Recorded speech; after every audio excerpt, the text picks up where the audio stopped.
couple weeks ago, my wife and I, we were in Vegas and we took a Lyft back to the airport. On our way to the airport, the Lyft driver was like, hey, since you guys are Asian, can I ask you guys a question? So I was like, sure. And he was like, well, this morning I had a bunch of Asian passenger and I feel like they were talking about me. And I was like, what made you think like that? And he was like, well, I can look through the rear mirror and every time they say something in language, they would stare at me.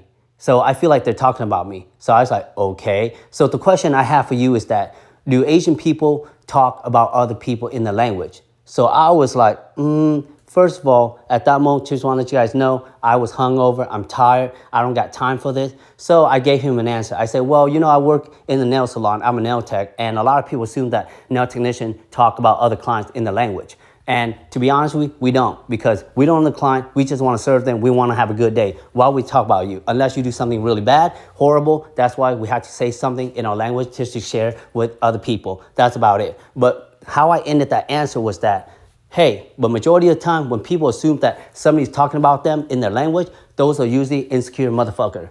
Ooh, the moment I say that, y'all, he was like, oh, I'm sorry. Sorry for asking. And I said, hey, I'm just being real with you. Like, why would you think people talking about you? You ain't that special, right? The only time we talk about you is you do something stupid, just like how you asked me that question.